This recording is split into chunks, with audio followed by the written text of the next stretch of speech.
Welcome to Set Life. Here we are again on set. I'm Amber Buto. And I am Kelly Leger. And we have a exceptional guest here today. We do indeed. Okay, let's talk about her. Like as if she's not here, right? Lori Ann Belin is in the house. Hey. Yes. She is a film producer, TV producer. That's right. Actress. Yep. Writer. Yep. TV host. Yep. And et cetera, et cetera, et cetera, et cetera. A true veteran, I would say, in the industry of her various seasons for some time. And we are super excited to hear all of her journey today. Well, thank you for having me. First of all, I am so honored to be here with y'all. And I walked in here. This studio is incredible. Amber, you have done an incredible job with just even decorating. I was saying it just smells so good when you walk in here. The smell, Thanks. The smell matters. The lighting, everything's just amazing. Yeah. Well, thank you. Thank you so much. You know, we try to create a space here that honored our guests as they came too. So I'm super glad you achieved that. Well, thank you. Thank you. Thank you. Well, today is about you and your story and where all you've been and how you got into the industry, your perspectives. One of the things we were talking about off camera earlier was, man, she's just kind of set in so many roles while we introed with all the roles you've been in and all the different viewpoints that you've had of the industry. Has been really cool to hear. Yep, so definitely. Let's go back to when you started. When I started. That was a bit ago, right? First job. What was my the first job? My first job in production. Actually, it was one of those things that I would have never thought I would have done. But I started out in what was going to be the travel industry. So I did travel, tourism, hospitality because I just wanted to see the world. I just wanted to go places and do things. And right out of that, somebody was like, "Hey, there's a scuba diving show that's looking for Scuba diving hostesses." And I was like, "Really? Like, what do you have to do?" I'm like, "Scuba dive and talk about it." And I was like, "Well, that sounds interesting." And so I went and got my scuba license, and I did training on camera to be a hostess. And I was like, "Okay, so what are we doing?" Like, we're going to go to different places, different islands. We're going to promote the dive facilities, the restaurants, the nightlife. We're going to do underwater, work. And I was like, okay. I mean, that's just kind of the attitude I've had, just like, It's a good all attitude. right, Yeah, that's a good attitude. let's do it. So I became a scuba diver. That's one of my first jobs. Wow. How fun is that? Yep, got to go to Cayman, and that was so much fun. I have to admit, when she said scuba diver host, all I could picture was microphone underwater. I'm just saying, first thing popped into my mind. Yeah, well, absolutely.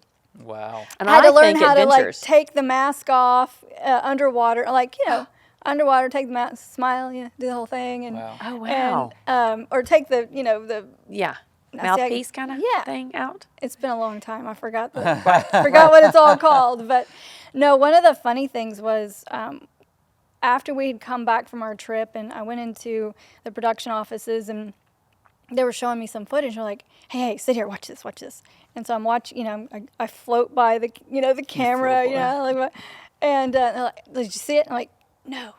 What am I supposed to be looking at?" And like, look in the upper right corner, and I look. There's a shark there. I was like, I said, "I am so glad that I did not see that shark while I was underwater, because which is really bad. You shoot straight up, and that can be really bad on your body." Yeah.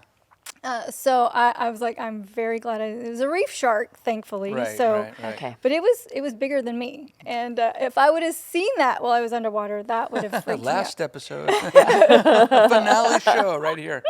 Yeah, That is super cool, but that is what's cool about this industry. Genuinely. Like, I mean, who thought she was going to say a scuba host? Yeah, No, right? I didn't think she was going to say, I went and got certified before I, took the job. Like, oh yeah, sure, I can do that. Yeah, but that was And then, that's awesome. But that is so cool. That's the cool part of this industry. It takes you into all different types of All things. kinds of things. Grows you, stretches you. Okay, so you were a host. I know you acted. So that was I did a number of commercials. So like I had to ride a roller coaster like probably like 50 times in one day, like in the freezing cold for an amusement park. I mean, like you just never know what you're going to end up doing, right? That's true. So I just remember we had to do a shoot that day. It was at an amusement park, and they're like, okay, we're going to ride the roller coaster, and it was just over and over. And I hate roller coasters now. Hate them. And it was like 40 degrees, and it was like, and I was on the front, and I was like, oh, this is not. Oh my God. But you have to pretend like you're really loving it, right? Yeah. Wow. Yeah.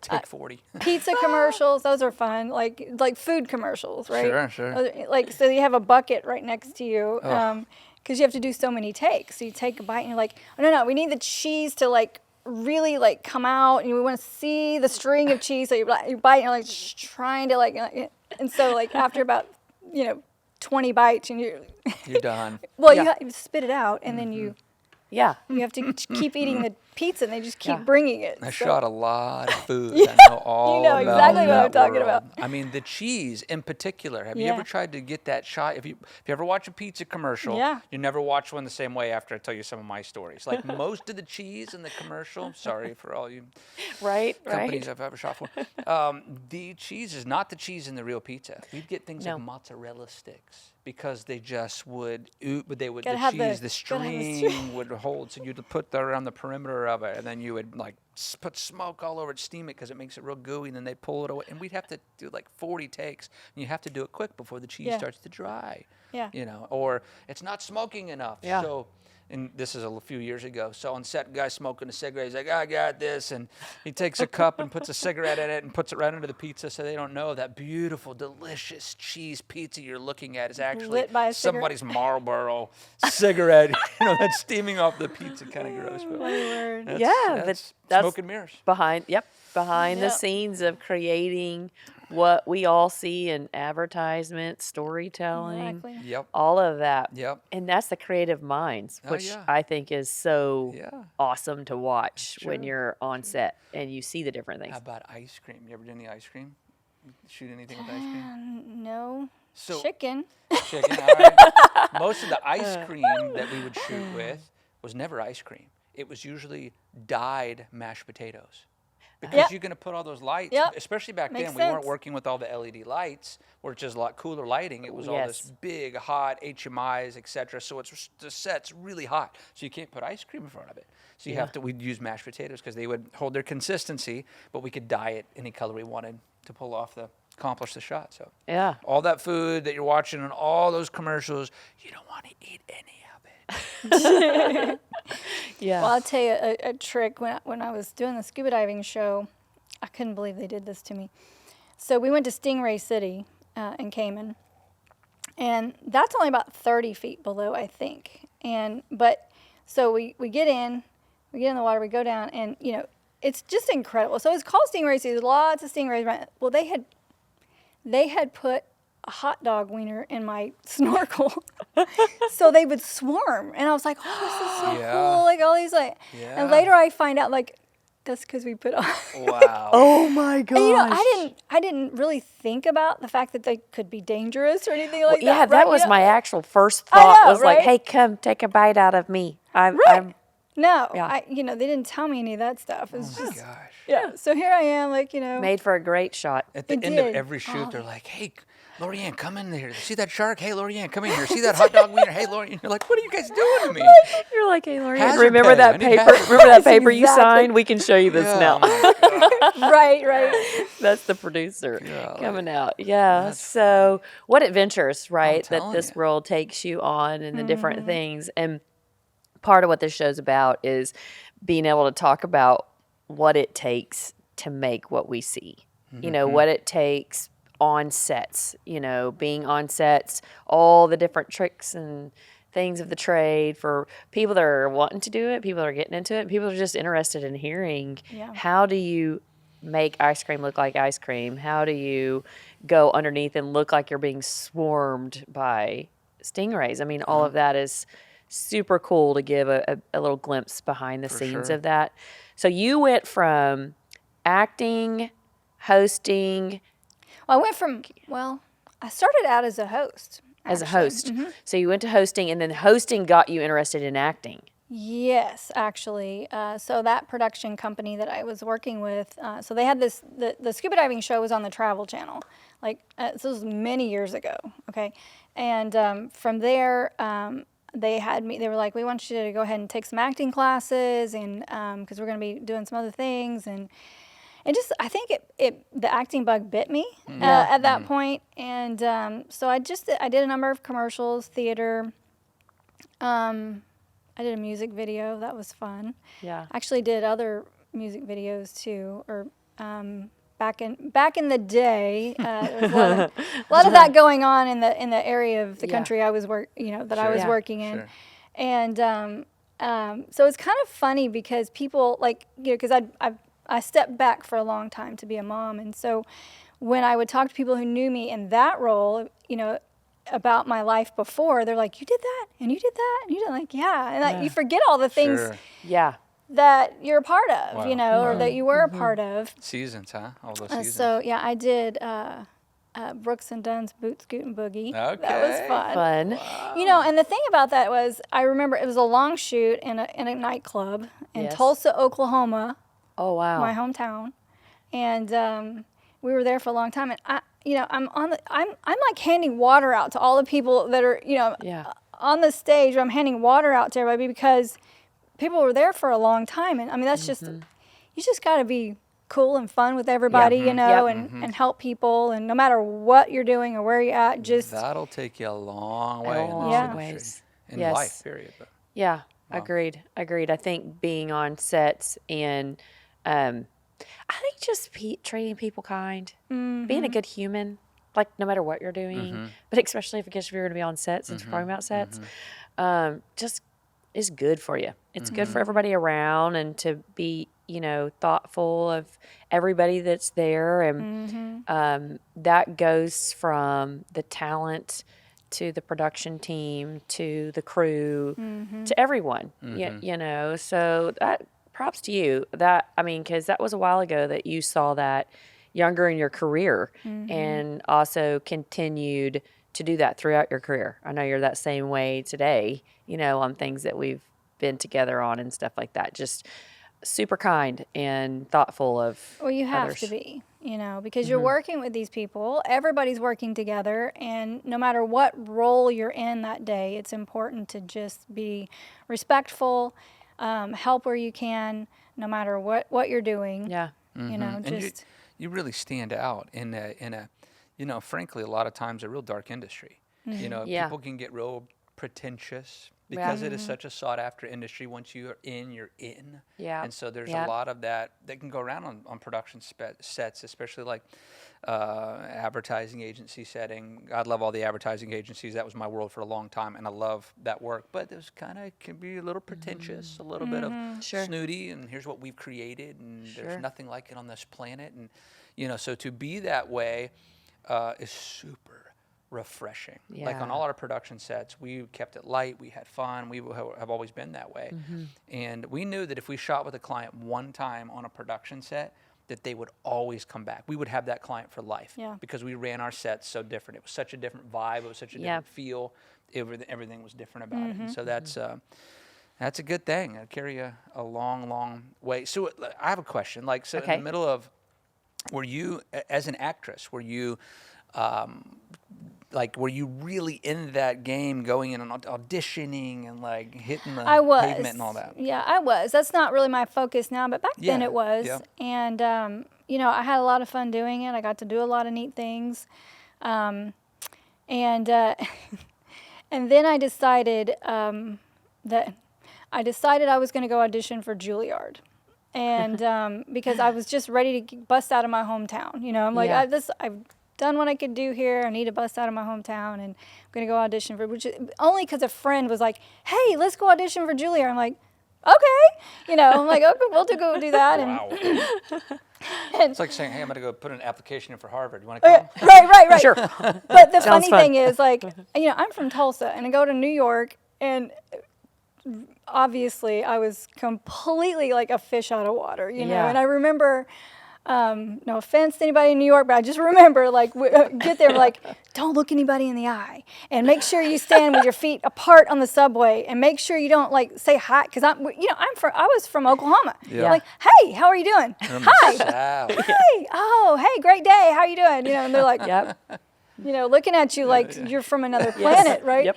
But it was kind of funny. It was in January, and I was still pretty young. It was in January, and it was the biggest snowstorm New York had had in like a couple of decades or so on the day of my audition, and which is really I can't carry a tune in a bucket, but I go to New York. I'm going to audition for Juilliard, and I was like. It was a disaster, Wow. really. Yeah. It really You know was. what? There's a theme here. A scuba diver host who's never scuba dived. Somebody's Yes. going to Juilliard who can't sing. Yes. Wow. Yes. Brave. So Brave, yep. I step off. We finally get. It was like 2.5 hours late. Everything shut down, and we were staying outside the city. And we finally get in the blizzard, and I'm like, I can't believe they still had auditions that day. So I look like a little drowned like rat, and then I step off the curb because Juilliard's right there. It's like, oh, Juilliard's right there. I step off the curb. I hit a pothole up to my hip, like in water, in slush. That's a movie scene right It there. was just awful. Anyway, so needless to say, I didn't make it into Juilliard. I barely got through that audition, but the interesting thing is, I don't think I was supposed to be there. I really, in my heart, I just wanted to be away from my hometown at the time, because just that hometown girl ready to bust out kind of thing. And during that few days that we were there, there was a general manager of a network that had somehow, I don't know how he ended up actually talking to me while I was gone. Somebody gave, because back then we didn't have cell phones and all that, so I'm trying to remember how, but I remember talking to him while we were there, and he said, told me who he was, and it was a Christian television network, and he said that they were looking for a hostess for a TV show that they're going to be launching like in April or something like that, and this was January, and I was like, oh, well, thank you so much, but I'm going to be in New York, and this disaster happens, and I just realized while I was there that just was not the place for me, and that even though I was very disappointed, and I was in tears on the plane ride home. I was like, I just knew that wasn't where I was supposed to be, and I get home and I go ahead and I have the interview, the audition, because they also needed a promotions director for the station. And it was an affiliate of a network. And so they needed a promotions director, and they needed a host for 2 of their shows. And so I get there, and I ended up with the job. And so now I'm the promotions director for this television station, doing all the outside community relations, promotions, and also with radio stations, the TV station, and I'm hosting 2 of their shows.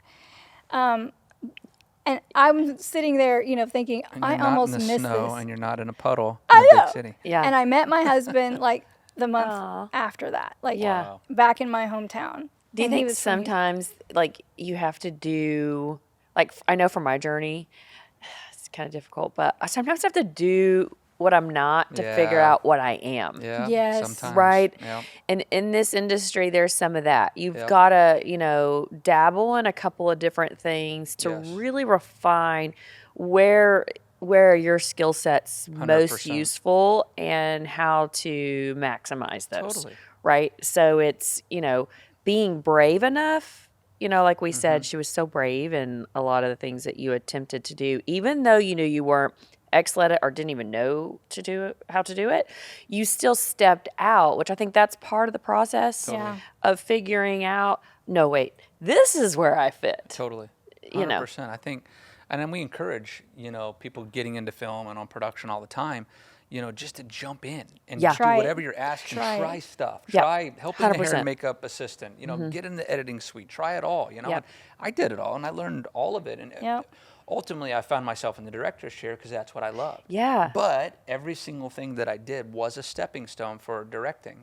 I was trained formally in music, so I don't do that, but I can talk to a composer and I can speak their language. Yeah. I don't edit full time now, but I did it long enough. I can speak to the editor.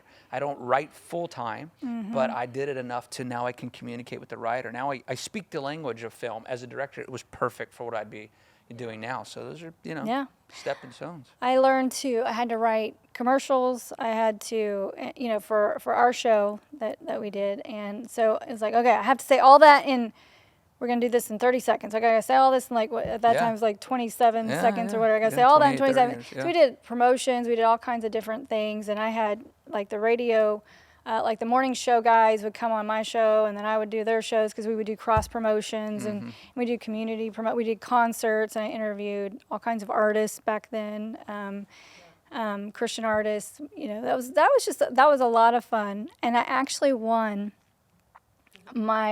what turned out to be our honeymoon trip as in this position because New Line Cinema at the time had a nationwide contest. And we had Nancy Drew and the Hardy Boys, the remake of the show, right? And so I think it was shot in France. And we carried it because it was a family-friendly station. So we carried like all the oldie stuff and some of the new stuff. And so this comes across my desk and it was like this big, promotional contest. And I'm in Tulsa, Oklahoma at a Christian television station. And I'm like, how am I going to win like up against like people in like these big cities and these big, markets and everything. And I remember I was actually, my husband was my boyfriend at the time. We had been dating and I was like, man, New Line Cinema is doing this. Like, whoever promotes the show the best gets to win this trip to Paris, France, all expenses paid, travel, the hotel, cash, all this stuff. And I was like, man, this would be so fun. And I was like, but man, I'm just a little market. I'm just a little fish. I'm just a little. And he goes like, you're not going to know unless you try. I'm like, that's true. That's true. So we did. We put together a big promotional package and everything. And I remember when it was all said and done, I was sitting at my desk, and a lady from New Line Cinema calls me, and she goes, "Okay, I just want to let you know I got some good news and some bad news." I'm like, "Okay, well, bad news first." I'm like, "Well, your local winner did not win the cyber date with the actors or whatever." I'm like, the cyber date. The cyber date with the actors. I was like, "Oh man, that's a bummer." She goes, "Well, do you want the good news?" I'm like, "Sure." And she goes, "You won the trip." And I was like, she starts telling me this. I about fell out of my chair. Well, I called my husband, or my boyfriend at the time. I was like, "Man, I don't know who I'm going to take. I guess I'll take my mom." And he was like, he was going to ask me. Propose. I know. It turned into our honeymoon. It was a lot of fun. So, and then our honeymoon, that trip ended up being on the show. So it became part of the show of what I was doing. So anyway. Wow. Yeah. Wow. Cool. Wow. And you don't know until you try. That's right. True. That's true. kind of a common thread in all her stories. Mm-hmm. You know what else oftentimes, and there's nothing wrong with going off to do somewhere but a lot of times you don't have to go too much further than where you are right now. That's right. That's what I learned in that. That's big. It's a big deal, that like it seems like every time you thought you were too small or thought that it was somewhere else, it wasn't. You weren't very small at all, and you were right where you were supposed to be at the very same time. I love that. So you've had all these different facets, in your career and different seasons and whatnot. What was next? Was there a next season, a next phase? Oh, well, let's see. So I did that show, and then I did a film that went to Sundance, and then I was like, okay, I'm out of here. We got to do something else. And so my husband, I guess we'd been married just a couple of 2-3 years. And so he was on the road singing with a professional group. It was like 200 and some odd dates out of the year while we were dating. So we dated long distance for 8 months. He asked me to marry him. So you did get your cyber date after all. I did, yeah. Well, back then though, it was very expensive to talk long distance and all that stuff. Anyway, so he came off the road from the group he was singing with, and he was the tour coordinator for an international theater production. And we, on our honeymoon on the way back, we just stopped at the Lambs Theater, which is no longer there now, in New York, because we thought they've been all over the world, but they've not been on Broadway. So it was a block off Broadway. Anyway, so they got to be, we were able to make that deal happen, and we went to New York for the show to be a block off of Broadway. I mean, been in several countries. Anyway, so we're there, and I was hanging out at the hotel that we were all staying in. They had a big arts conference there. And the next thing I know, I meet this agent that is one of the largest agents in the world at the time in the agency that he represented. And he was supposed to, so we were in New York and he was in LA. So he happened to be there for that arts conference. And he was like, yeah, come out to LA. Love to talk with you. And I'm like, we're going to LA. I told my husband, we got to go to LA. So we go out to LA. And so I did a few things out there and everything. And I thought that was going to be the path for me, you know. So we were going that direction and about to get my SAG card, because being in the Midwest at the time, you didn't need the SAG card. Mm-hmm. It was actually not a good thing. Right. So, but out in LA or New York, you know, in the industry, you're nobody unless you are part of the, you know, SAG or whatever. And so I'd been on the set of 90210, probably all that kind of stuff. And my husband was like, we got to go to Houston. I'm like, what? What?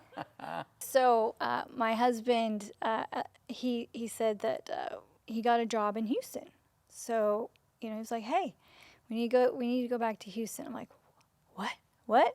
You know, it was really hard for me to wrap my brain around that at the time. But then I was like, okay, all right, I guess we're going to Houston. We get here, and my husband was a pastor on staff at a large church for 22 years in Houston. But when we first got back here, I mean, I didn't know what I was going to do, what I was going to do, what was in Houston, like, yeah.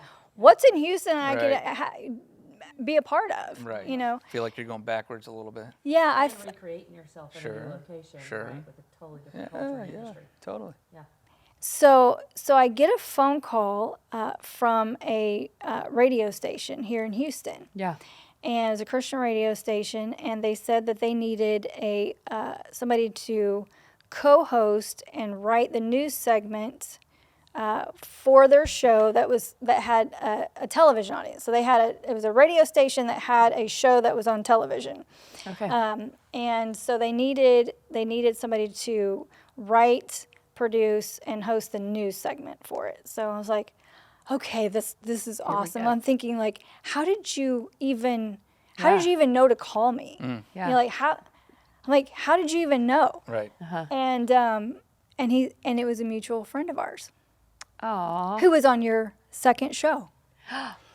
We know. Who might be in the house today. Might be. That's right. In the control room. Yes. What's up, Dan Rubottom? Dan Rubottom. Yeah. Dan Rubottom is the one who Small world. kind of, and what that taught me also is that doing a job well is so important. Yeah. Because somebody remembered me from several years before and said, hey, I know somebody who can do that. That's true. Yeah.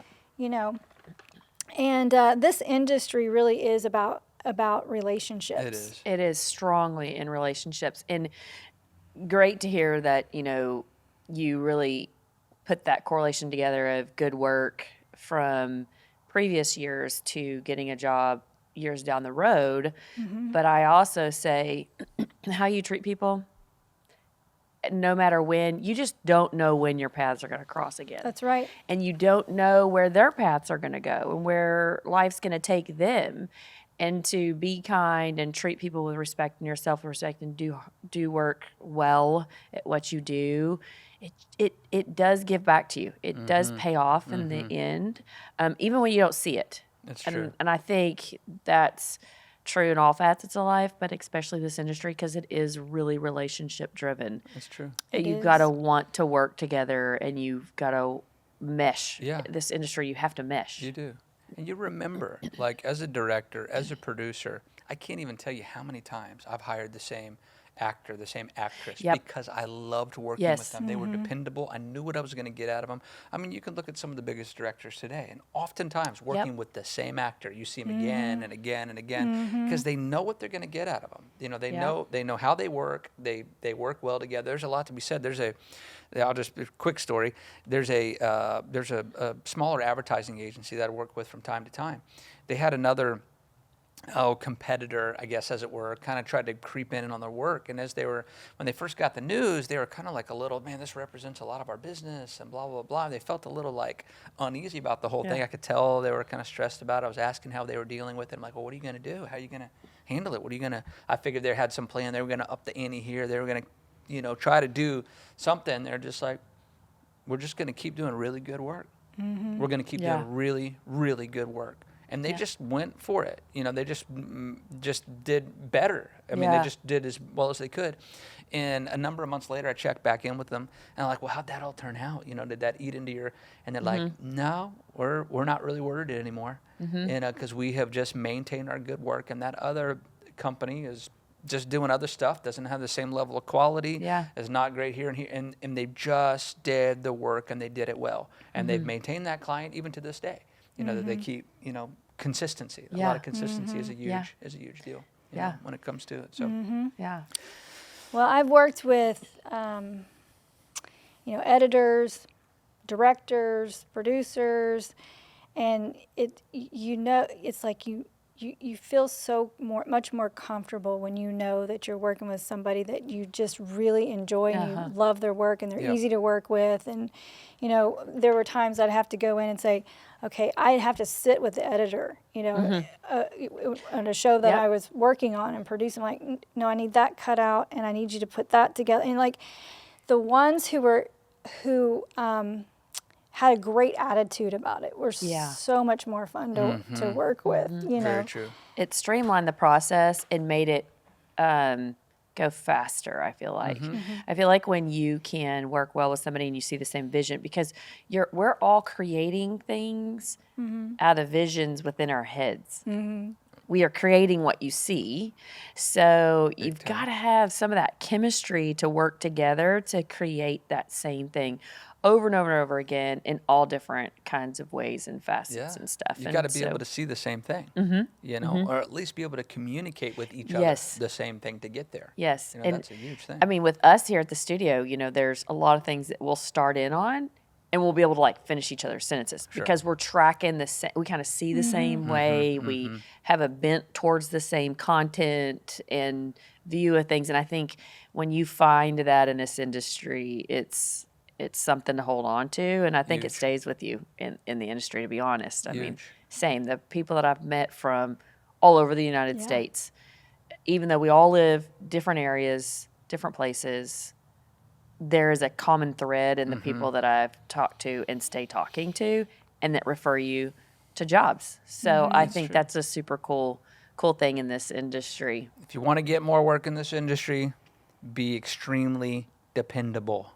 Whatever it is that you're doing, just be good at it and dependable. Like somebody can like truly trust that you're going to show up every time with that. Like there's so many times I'll do a production and someone says, well, our budget is right here and it's not what I'd love to have for a budget. And I'm like, well, if I can have this one guy on set, and it might cost, but if I can have this one guy, I know I'm good. We can make it look like $1 million because I'm going to have this one guy. And he gives me confidence. So whatever you can do to give the person that you're working for, if you're an actor working with a director, if you're directing producer partnership, writer working with producer, whatever the relationship is, if you can do whatever you can do to give that person, your higher up, the one you're working with, confidence and assurance, they would, security really is what we're talking about, they will come back to you year in, year out, year in, because you make them feel that way about it. That it's gonna be good. You mean you have to do what you say you're gonna do? Yeah, that thing. You gotta do it. You actually gotta do it. If you say it, you gotta do it. I know it's crazy like that, right? But it's so true. So, Lori Ann, okay, we've heard a snippet of your kind of journey. We've heard you wear a lot of different hats and all of that. We know you went home, you raised your sweet babies. Both are in the industry, both are acting, both went to film school. Yeah, our daughter graduates this March. Awesome. From film school. And, we kind of joke about it. It's like, we didn't push them in there. We didn't as a matter of fact, I was like, you need to go to business school. You need to, and they both ended up in film school. And our daughter, and this is what I love too, is like our daughter, her whole thing was, I just want to be an actress. I just want to be an actress. And I'm like, babe, I know you don't know me in that role. I said, but I'm telling you right now, it would be better for you to go learn all aspects of it. So that you're not just walking, hoping and begging and, whatever, that somebody's going to, you're going to be right for the role. I said, you've got to get to the point where you can create the content, the film, the TV show, whatever you do. So, and I told him, like, and I'm not trying to put anybody down that hasn't gone to film school, because everybody has their own journey, right, of how they learned what their craft. But for her, I told her, I'm like, you need to go learn all aspects of production. That's good, wise. And so what she has figured out, she wrote a script. It got chosen to be the project for them to produce. And so she got to direct the script that she wrote, and she's loving it. She didn't think she was going to. She's like, I just want to be an actress. I'm like, and now, she has this opportunity. So she got to direct a project that she wrote. And I mean, smart. And I'm listening to her talk the lingo, and I'm like, oh, that's so awesome. And our son, same thing. His project got chosen as well. So both of them. That's like not normal in general. Like that's a big deal for your project to be chosen, your script to be chosen to direct at this big film school. And both of them got to. That's awesome. And my husband and I look at each other like we didn't plan that. It just happened. So we raised kids, and they were in theater, and they did all those things. You say it just happened, but I mean, well done, Lori Ann. Well done. That's because they saw that. There's many people who have a different story. Like, they watched their parents' family go do all that, and they didn't want anything to do with it because they took their family to drag their family through the mud or whatever else. So good on you. But you know what though? We didn't. I was very protective of them. Like, I did not go get them agents. I didn't, I was very protective. Like, we're not going to go be the child model and the child actor and all that stuff. They did things that were like within our church, within school, within that kind of thing. We didn't get out into the industry because I knew what it was like. I was in there. I know, some of the stories, I have experienced some of those things, and it's hard. And you really have to guard your heart in this industry. It's true. So now that they're graduating film school, you don't have kids at home, what does next look like for you? Well, it's kind of fun. I started going to film conferences, getting back into the scene and networking, and I've got a project that I'm going to be co-producing. I can't really talk exactly what it is yet, but it's going to be so fun. I love stories that it doesn't matter whether it's the comedy or drama or real life story or something that, we just kind of make up that's going to be fun. And I just love telling stories. And I'm super excited about being on this side of it now, where I get to work with some amazing people, and we start going, okay, putting a team together and getting excited about a project. And so we're in the writing process and got some good things happening. And one of the things I learned over the years, because I have a good friend who's done a lot of marketing in film, and you have to understand the end from the beginning. And you have to know, where is it going to be seen? So you don't just like, hey, we want to make this movie, or we want to make this show. Okay, we're going to raise money. Well, where's it going to be seen?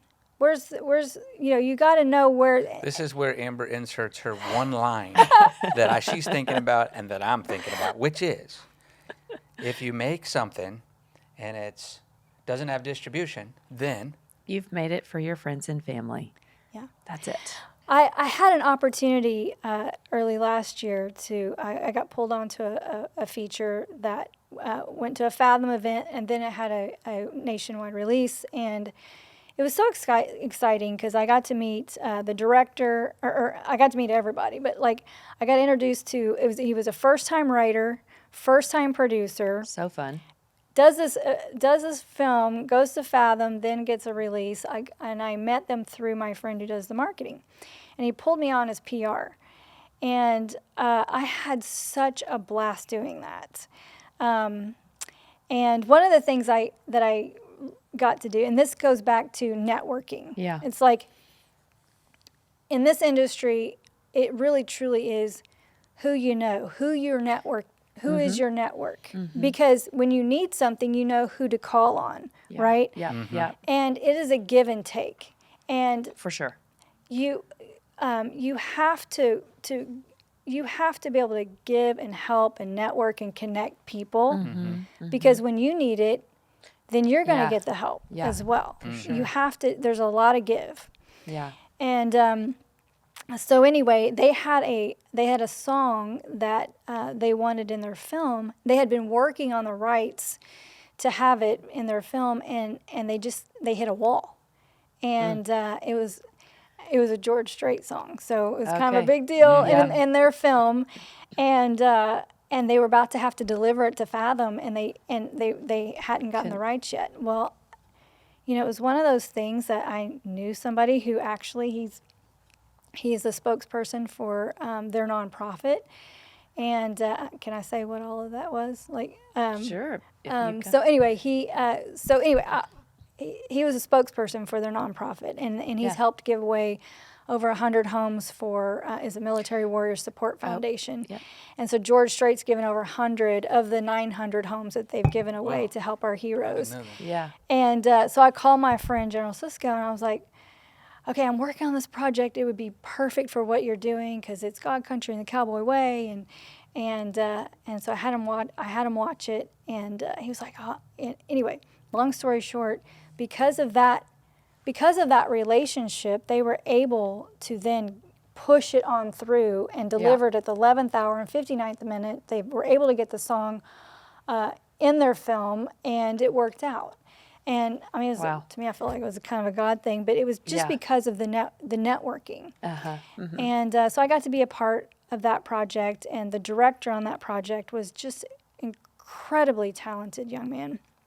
I think it was his second film, but I was so blown away by just his talent and his eye and being able to, and so I'm calling up radio stations and podcast shows, and I'm trying to get the director on, or the actresses on the shows, and so getting all of that publicity going, and I loved it. I loved doing that part of it.